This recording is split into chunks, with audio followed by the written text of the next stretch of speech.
नमस्कार। स्वास्थ्य संबंधी जानकारी के लिए एक बार फिर हम आपके साथ जुड़ चुके हैं।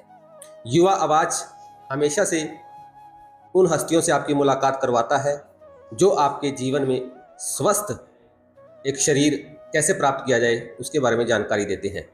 आज हम जिस विषय पर बातचीत करने वाले हैं वो विषय बहुत गंभीर विषय है, जिसके नाम से ही लोग घबरा जाते हैं। उस विषय पर हम बात करेंगे और वो विषय है कैंसर। जैसे कि आज के युग के अंदर कैंसर की कई स्टेज मानी जाती हैं और ला इलाज बताया जाता है। कई बार ये बताया जाता है कि ये आनुवंशिक है, कई बार ये कहा जाता है इसका कोई इलाज नहीं है।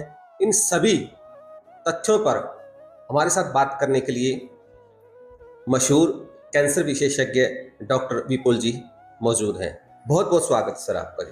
Thank you. डॉक्टर साहब, सबसे पहले हमारे दर्शक यही जानना चाहते हैं कि कैंसर आखिर चीज़ क्या है? कैंसर एक तरह से अनरेगुलेटेड सेल्स की ग्रोथ है। जैसे हमारी बॉडी में कोई भी चोट लग जाती है तो हमारी बॉडी उसको ग्रो कर देती है, रिपेयर कर देती है। लेकिन जब वो रिपेयर अनरेगुलेटेड हो जाती है तो फिर उसको कैंसर बोलते हैं। उसमें अनरेगुलेटेड सेल्स की ग्रोथ से कोई भी गांठ बन सकती है, या अनरेगुलेटेड सेल्स जो ब्लड सेल्स हैं उनकी ग्रोथ से ब्लड कैंसर डेवलप हो सकता है। तो कोई गांठ बन गई तो उसको सॉलिड कैंसर बोलेंगे, अगर ब्लड सेल्स की ग्रोथ हो गई तो उसको ब्लड कैंसर बोलेंगे। तो कैंसर क्या आनुवंशिक है या किसी के साथ टच में आने से भी हो सकता है? नहीं, कैंसर किसी से टच में आने से नहीं होता। उसको कॉज करने के कई फैक्टर्स होते हैं। जैसे कि सबसे बड़ा जो फैक्टर है वो इंडियन पॉपुलेशन में स्मोकिंग का फैक्टर है। स्मोकिंग करने से, जिसको धूम्रपान बोलते हैं, या बीड़ी पीने से, सिगरेट पीने से, या गुटखा चबाने से कैंसर, हेड एंड नेक का कैंसर होता है। या अल्कोहल लेने से, जैसे ड्रिंकिंग करते हैं उसकी वजह से कैंसर हो सकता है। या फिर जो हमारी मिलावटी खाना खाने से, पेस्टिसाइड्स से जो मिलावट खाने में होती है उसकी वजह से कैंसर हो सकता है। या फिर पोल्यूशन से कैंसर होता है। या फिर कुछ फैक्ट्री वर्कर्स हैं जिनको कंटिन्यूअस उस चीज़ का, केमिकल का एक्सपोजर हो रहा है, जैसे एस्बेस्टस का एक्सपोजर हो रहा है केमिकल्स का, तो उसकी वजह से भी लंग कैंसर होने की संभावना हो जाती है। जैसे कि कैंसर के बारे में इतने आपने बताया, भी इन तरीकों से कैंसर हो सकता है। तो क्या ये कैंसर अभी की एक नई बीमारी है, या अगर हम कहें पीछे 200 साल, 300 साल, 500 साल पहले भी ये बीमारी होती थी? कैंसर शुरुआत में भी होता था, लेकिन पहले हमारे पास वो साधन नहीं थे कि कैंसर को डिटेक्ट किया जा सके। पहले वो मेडिकल लाइन में क्लासिफिकेशन ऑफ कैंसर नहीं थी, जो कि अभी WHO की क्लासिफिकेशंस आई हुई हैं। तो पहले उसका इलाज भी मौजूद नहीं था, पहले वो दवाइयाँ मौजूद नहीं थी, पहले वो लेटेस्ट टेक्निक्स मौजूद नहीं थी। कैंसर तो पहले भी होता था, लेकिन लोगों को पता नहीं था, या जानकारी नहीं थी, या मेडिकल लाइन में वो डेवलपमेंट नहीं थी जो आज के टाइम में बहुत ज़्यादा मौजूद है।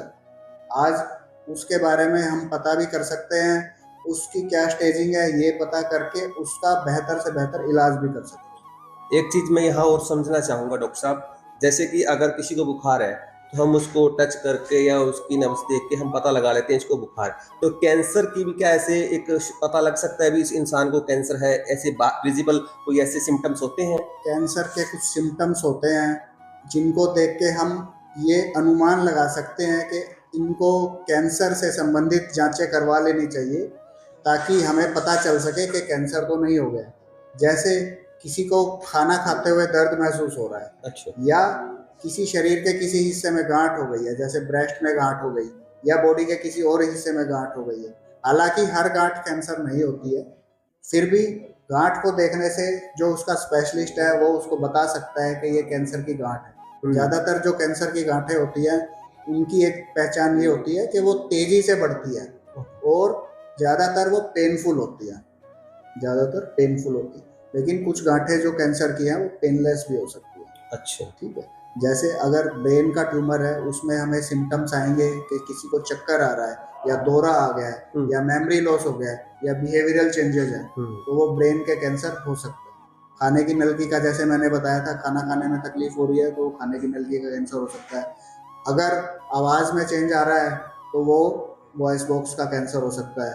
फेफड़े का कैंसर में ज़्यादातर चेस्ट पेन होता है, या बलगम में खून आ सकता है। अच्छा। या फिर अगर बच्चेदानी का कैंसर है तो नीचे से, जो ज़्यादातर के बुजुर्ग महिलाओं में देखने को मिलता है, उनमें मेंसेस ज़्यादा आना, ये कारण है। या नीचे से गंदा पानी पड़ना, ठीक। ये कुछ सिम्टम्स हैं जो कि हमारे को पता चलने में मदद करते हैं कि अब इस पेशेंट की या इस मरीज की हमें जांच करवा लेनी चाहिए।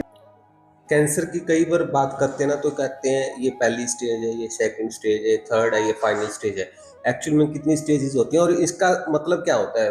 ज़्यादातर कैंसर्स की 4 स्टेजेज होती हैं, ज़्यादातर कैंसर्स की।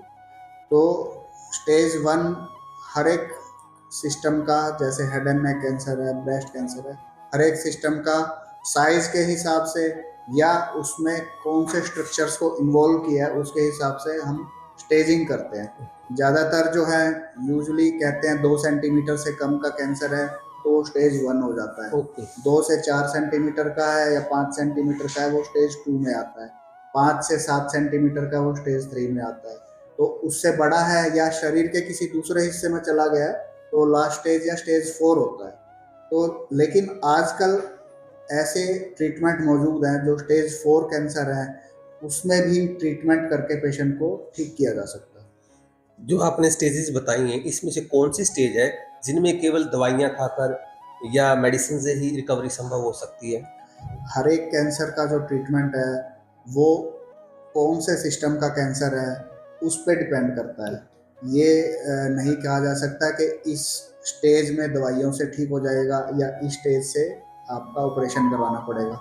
स्टेज और सिस्टम दोनों डिसाइड करते हैं कि कैंसर का क्या ट्रीटमेंट होना है।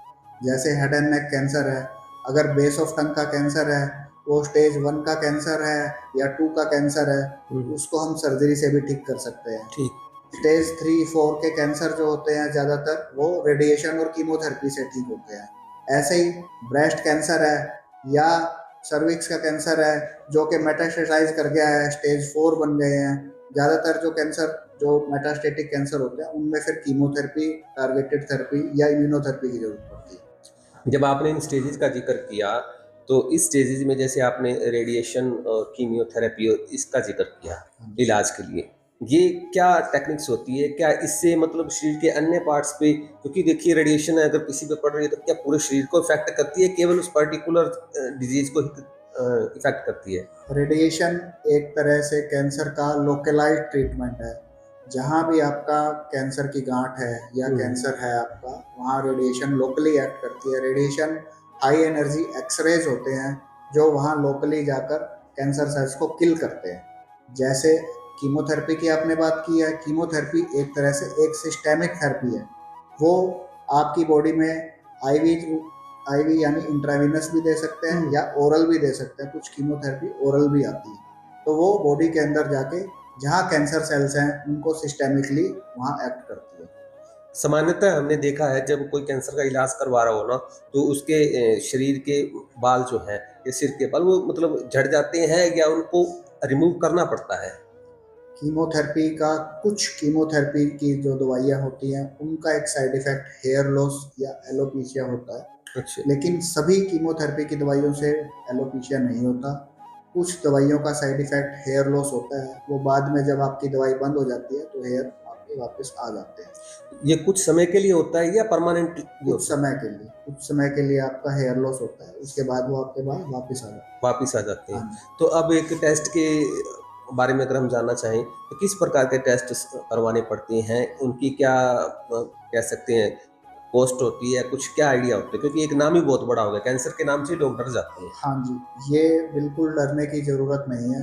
कैंसर का जैसे जो भी तकलीफ है उससे रिलेटेड मैं आपको 1 बाय 1 एग्जांपल देके बता देता हूँ। जैसे मान लो गले में खाना खाने में तकलीफ है किसी को, हाँ जी। या अंदर मुंह के अंदर या लिप्स पे या होठों पे या अंदर बक्कल मुकोसा में किसी को गांठ महसूस हो रही है या जीभ के ऊपर गांठ महसूस हो रही है या उसको आवाज़ भारी हो गई है, तो हम उसमें एक टेस्ट करते हैं, लैरिंगोस्कोपी का टेस्ट होता है।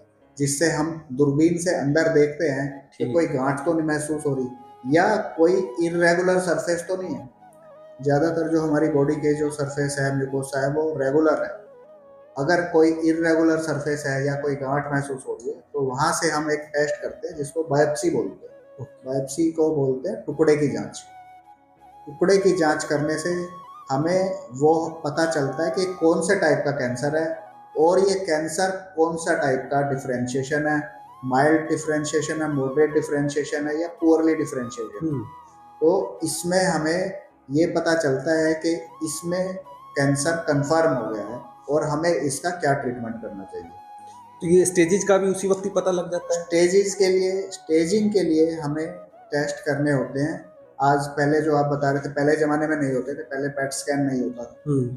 स्टेजिंग के लिए सबसे बेस्ट इन्वेस्टिगेशन पेट स्कैन होता है, जो पूरी बॉडी का स्कैन होता है। उसमें जो भी कैंसर सेल्स होंगे वो उसको अपटेक करके हमें फाइनल स्टेज का पता चल जाए। लेकिन सब कैंसर पेशेंट्स के लिए पेट स्कैन की ज़रूरत नहीं होती।